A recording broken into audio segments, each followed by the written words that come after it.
Boa noite, señoras e señores, benvidos, benvidas unha xornada máis ás Pontes hoxe, un informativo no que hoxe falamos de economía, porque en sesión plenaria ordinaria dábase luz verde, aprobábase inicialmente o que é o orzamento do Concello das Pontes para 2026. O goberno que dirixe Valentín González Formoso contará con algo máis de 16 millóns de euros para o que queda de ano. O Pleno do Concello das Pontes aprobou hoxe inicialmente, cos votos a favor do PSOE e a abstención do BNG e do PP, o orzamento xeral para o 2026, e que ascende a 16.025.405 euros, así como o cadro de persoal, as bases de execución do propio orzamento e incremento das retribucións do persoal municipal, de acordo coa nova relación de postos de traballo do Concello. Adil Elena López defende unhas contas que teñen como obxectivo garantir a estabilidade orzamentaria do municipio, cun importante incremento do capítulo 1 de persoal debido á aprobación da RPT, pero sen deixar de dar á veciñanza uns servizos municipais de calidade. O orzamento divídese en varias grandes áreas de gasto, das que a partida de persoal ascende algo máis de 6 millóns de euros. A semade, outros 8,3 millóns de euros destinaránse aos servizos públicos básicos e outros 30.900 a gasto corrente. No que respecta a ingresos entre taxas, impostos directos e indirectos, agardase alcanzar case os 16 millóns de euros de fondos. Malia as críticas da oposición que calificaron as contas como moi ríxidas, sen capacidade de maniobra, o alcalde Valentín González Formoso apuntou que a actual situación económica co peche de Endesa obrigou a facer recortes en moitas partidas menos necesarias, tendo sempre en conta o informe do Departamento de Intervención. Formoso tamén apuntou que nestes momentos hai máis de 6 millóns de euros mobilizados en licitacións, inversións e adxudicacións de diferentes proxectos, tanto nas parroquias como no casco urbano, con exemplos como a mellora da Rúa da Casilla, a nova Praza do Barreiro ou a nova fase da Rúa Pardo Azán. E apuntou que grazas a outras administracións, como é o caso da Deputación da Coruña, asumiránse novas iniciativas. Durante a convocatoria tamén se aprobou a adxudicación por 3 anos máis un prorrogable a Bienco Galicia do servizo da Escola Infantil Barosa, ademais de outros asuntos como os festivos locais de 2027 e que volverán caer no martes de Antroido e no luns do Carme. Por outra banda, dábase luz verde a unha chega de 214.000 euros para os clubes deportivos locais, coa fin de axudalos nas súas actividades deportivas neste ano en curso. Como é habitual, damando rogos e preguntas, pechouse unha extensa sesión que en vindeiros días emitiremos tamén neste medio. Ímonos agora a falar de obras, porque dende onte mesmo xa podemos desfrutar do novo aspecto da Rúa Anduriñas, no barrio da Caldavelaíña. Agora este viale de sentido único conta con novos servizos e cunha estética moito máis moderna. O barrio da Caldavelaíña xa conta cun novo vial completamente remozado e o servizo da veciñanza, e que onte mesmo se abriu ao público en xeral a Rúa Anduriñas, un espazo agora máis moderno estéticamente e máis funcional e que segue a liña de outros viais do mesmo barrio. O Concello investiu 223.237 euros procedentes do Plan de Obras e Servizos da Deputación nunhas obras das que nestes últimos 4 meses se encargou a empresa Ambiente un tratamento global del medio ambiente e das que xa se pode ver o resultado. Non só se mudou o aspecto estético da rúa, que agora de sentido único con aparcadoiros a man dereita e unha nova pavimentación sen barreiras arquitectónicas, onde a estrada e as beirarrúas están ao mesmo nivel, senón que tamén se instalou unha nova rede separativa con colectores de PVC, un novo sistema de alumiado público, coas correspondentes luminarias LED e novas columnas máis eficientes enerxéticamente. Para completar os traballos, colocouse novo mobiliario urbano e tamén se procedeu ao traslado da marquesina do bus escolar da Rúa Camelias, que agora se atopa na parte dereita do vial, acorde co sentido de circulación do mesmo. Conta atrás para as festas do Carme e un dos seus ingredientes clave, como sempre, ese cartel anunciador. Onte mesmo o Concello das Pontes nas súas redes sociais daba a coñecer a imaxe que ilustrará os festexos en honra a patroa. O Concello das Pontes daba a coñecer onte o que será o cartel anunciador das festas do Carme da Fraga 2026. Este ano o autor foi o artista local Miguel Ledo, do que xa nestes últimos días puidemos ir descubrindo diferentes aspectos da proposta artística deste ano, da man de media dúcia de animacións nas redes sociais do Concello, e onde se recollían lugares tan únicos como a Fraga, a Casa do Concello, os arredores de Santa María e incluso elementos tan emblemáticos da nosa vila como as manteigadas locais. Onte mesmo á noite, dende o Executivo Local nas súas redes presentábase o traballo xa definitivo que servirá para anunciar os festexos patronais e onde Ledo apostou por unha imaxe do máis recoñecible, coa Praza do Carme, o Colexio de Santa María ou a Fraga e Dona Rita como protagonistas, aunando todo iso que identifica a nosa vila e os ponteses e pontesas. A semade, nestes días previos, xa podemos coñecer a que será a banda sonora destas festas, con Duncantú ou formacións da altura da Panorama ou a París de Noia. Unhas propostas ás que nuns días tamén se sumará a publicación do nome da persoa que pronunciará o pregón o vindeiro día 17 e que aínda gardan con recelo o Departamento de Cultura. E xa estamos en plenas rebaixas e dende o comercio local non querían deixar pasar esta ocasión para agasallar os seus clientes e clientas. De feito, ata este mesmo sábado, coas súas compras en calquera establecemento da nosa vila, poderemos nos facer cunha papeleta para un sorteo dun interesante premio, unha clase de Ballet Fit. A Asociación Coempo de Comerciantes Hostaleiros Locais estrea hoxe mesmo nova campaña para incentivar as compras no comercio de proximidade.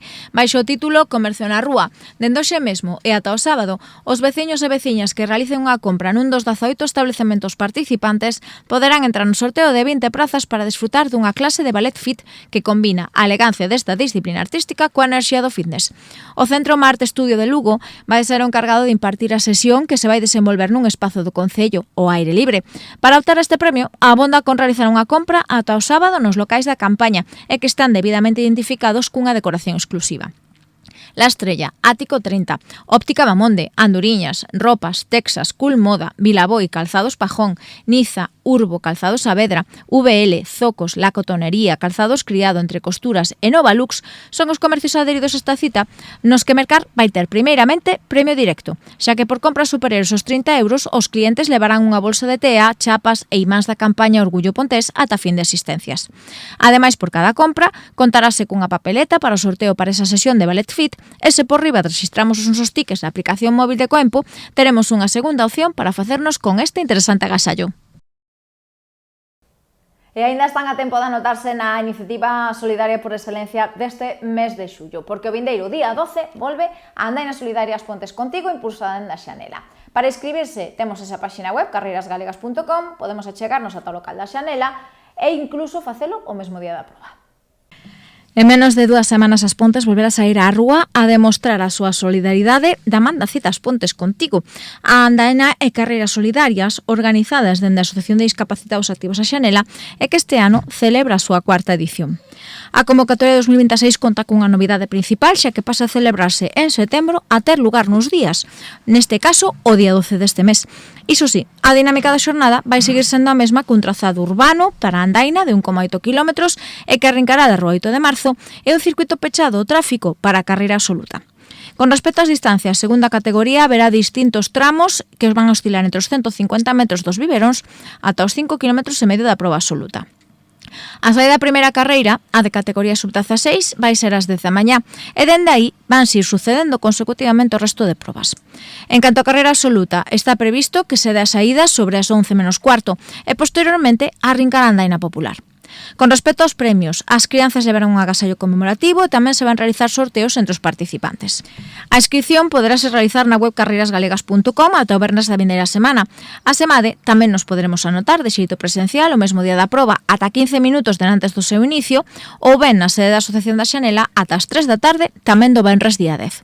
O prezo por participante é de 8 euros para a carreira absoluta, 5 para a andaina e 3 para as categorías escolares, na mentres que os biberóns poderán participar de balde. O igual que en anos anteriores, habilitarás un dorsal solidario para que as persoas que desexen colaborar coa causa, pero que non poidan participar en ningunha das probas.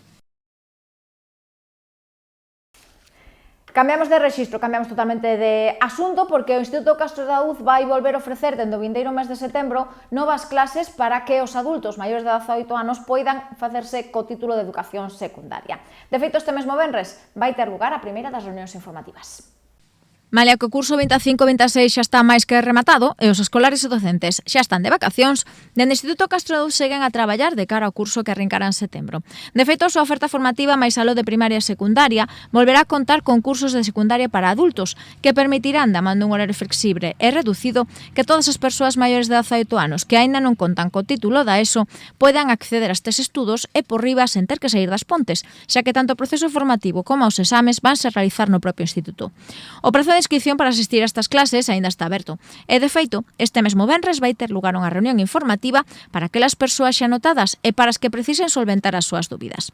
O encontro está marcado para as 12 do mediodía na Biblioteca do Castro Daouz e no mesmo abordaránse os contidos do curso, cun total de 20 horas de formación, divididas en ámbito social, científico, tecnolóxico e tamén de comunicación. A semade falarase de horarios, xa que as clases que arrincarán en setembro van a desenvolver entre as 4:20 e as 8 menos 10 da tarde. Para os que aínda teñan dúbidas, dende o Castro Daouz contan co teléfono de contacto 881 93 0002 e no que se pode solventar calquera cuestión. Entramos xa en clave deportiva. É unha das citas estrela dos vindeiros días, chega o sábado. Neste caso, con máis de 1000 participantes nunha nova edición da Samurai Extreme Race. O Lago das Pontes volverá a collar esta interesante carreira de obstáculos con máis de 10 km e preto de 70 obstáculos. O Lago das Pontes prepárase para recibir este sábado máis de 1.300 valentas que se van a enfrontar á edición número 9 da carreira de obstáculos Samurai Extreme Race. Serán 10 km e case 70 obstáculos de diferente dificultade que novamente serán todo un atractivo para os participantes nas distintas modalidades da proba, impulsada polo Clube Samurai As Pontes co respaldo do Concello e a Deputación da Coruña.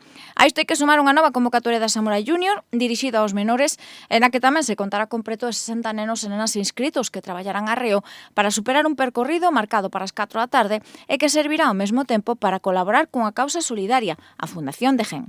En canto á xornada, ao igual que en probas anteriores, haberá diferentes categorías, dende a elite ás tandas populares, aínda que todos os inscritos afrontarán o mesmo percorrido e obstáculos. O inicio das primeiras carreiras está programado para as 10 da mañá e, ademais dos premios os máis veloces de cada modalidade, cada persoa que remate o percorrido contará coa súa medalla de finisher.